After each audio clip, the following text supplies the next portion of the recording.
Hello and welcome to my video. Please do subscribe if you aren't already.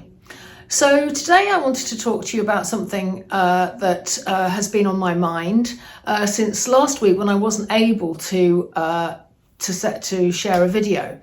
And the reason for that was that I had tech issues. And those tech issues were quite stressful, and they meant that I spent a lot of time problem solving and trying to work out what was going on to get my Wi-Fi back to my computer. Anyway, it got sorted out after some days of struggling, and that's got me really thinking actually, and it also meant that I had some space to do something which I might not otherwise have done, which is I'm going to share with you on the desk in a minute. But first of all, I want to talk to you about is that the reason why, partly why it was so stressful, was that I am actually quite close to coming to the point where I am able to launch my new course, which is called Your Sketchbook Journey. And I'm sure quite a lot of you will know about it because I have mentioned it on here before. But I just wanted to spend a few minutes just talking to you about it so that you were aware. And Your Sketchbook Journey is essentially one of the key things that I do to explore my subject matter is to work in sketchbooks quite extensively. And I've done that over a number of years. And so this course shares the different approaches I take to really starting to understand your sketchbook, your subject, in my case, obviously landscape, through your sketchbook explorations. And we use different media, we use different types of sketchbooks, we create our own sketchbooks from folded sheets, we explore through journaling and writing, as well as through all of our studies that are visual. We do sort of focus on scrapbooking as well. So there's a whole repertoire and a range of things that we do. Rather than just doing a few things, what I like to do is to explore in many different ways, because the reality is you never know what's going to come up trumps, what's going to give you the gems. And so by doing this deep dive, you really get an awareness and an understanding of your subject matter actually. And that's what I wanted to, and so just before I sort of stop talking about the sketchbook course, what I wanted to say as well is that in the notes, there's a link that takes you to the page, which gives you even more explanation than what I've just said about the course. But it also enables you to subscribe. And by giving your email address, it means that when I do release the course, I'll be able to share with you a early bird offer, just so that you're aware. Anyway, that approach with sketchbooking that I take is actually quite important actually in terms of the way I think it's important to approach our art. And that is that we never really know, as I say, where the gems are going to come from. And so that's why the title of this video is Space for the Unexpected. When I had the problems with my Wi-Fi, it took me I needed to sort of a bit of out time really, a bit of, sort of time away from everything.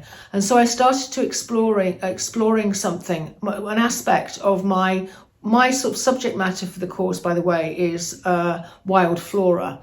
And whenever I develop a course and share a course, it's always with a live example of some of the real explorations that I do. And this time it's wild flora. And I have been endlessly fascinated by the structures and the detailed sort of architecture of some of these plants. But of course, I don't draw in that way. I draw quite loosely and expressively. I used to, but I really didn't have a kind of an interest in doing so for this. However, I have collected some of the seed heads. So when I was taking some downtime, I was able to do some exploration and some photography, just some simple still life photography of these seed heads. But I'll share that with you in a minute and talk a little bit about that. So in any event, I think this idea of actually being able to look at things in different ways is important, because otherwise it's this whole sort of thing, do what you've always done, get what you've always got. It's that sort of mindset. And when I was looking through, I have quite an interest in phrases and sayings and quotes and so on. And I have a little book of them. And yesterday I was flicking through, and one of them I kind of opened the page on it, and I thought, well, that just sort of really says it all, really. And the quote is, "If you do not change direction, you may end up where you are heading." And I think that is just so true, isn't it? And so it's this idea of actually, when you have it's very easy to be on a track and then to dismiss other things that might keep coming up for you. And so I think it's really important to follow those threads. So what I'm going to do now is I'm going to share what's on my desk, and then share some of the still lifes that I took, and also get out just for very briefly in the landscape. Okay.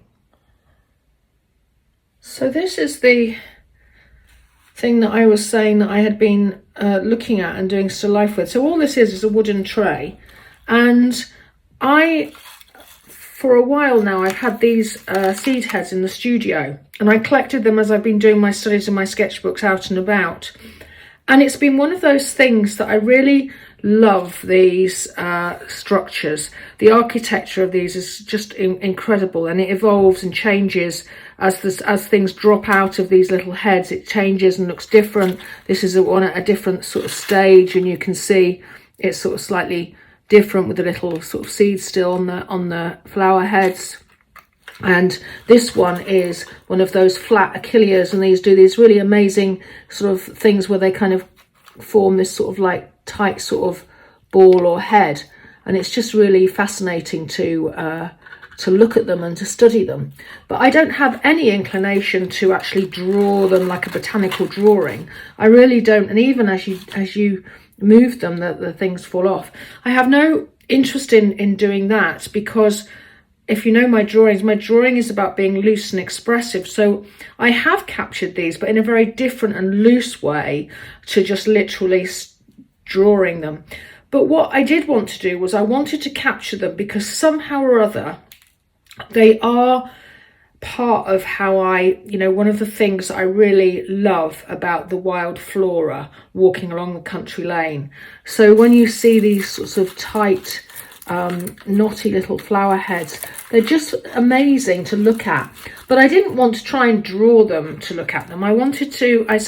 So what I did was I've created just literally a few shots to start with of still life shots, zooming in and just taking photos.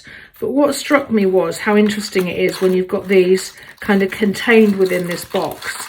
And how, this has just happened, by chance, it's bent and it struck me that it's quite an interesting way of incorporating lines into the picture plane. So whether that's something, in the whole composition of it, what gets placed where, is quite fascinating. So I don't know exactly how these are going to appear in my work. I just think I wanted to capture them. I wanted to recognise that they are quite a strong influence, even though I have no, sort of detailed drawings of them. That's not how I wanted to capture them. So by capturing these still lifes, and I'm going to share them in a minute, I am starting to think about them in a different way, in terms of their composition, in terms of what they are telling me or informing me about. What is it that I want to incorporate into any work that I do? Funnily enough, I really love the neutral, natural tones of this, and the fact that it's not bright, zingy. It's quite sort of muted.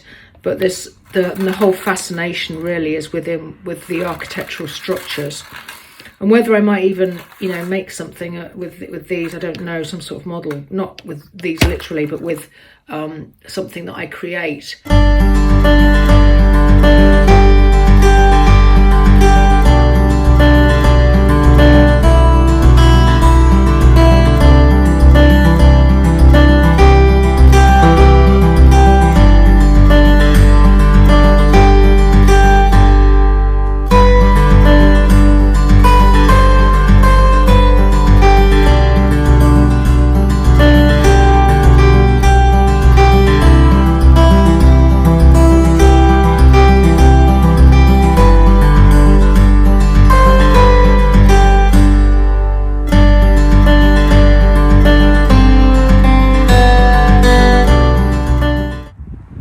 so up I go, and we've got these lovely vertical structures, the foxgloves in seed, and the lovely umbels. You can still see there some cow parsley in flower, but most of its comrades there are already twiggy structures that were.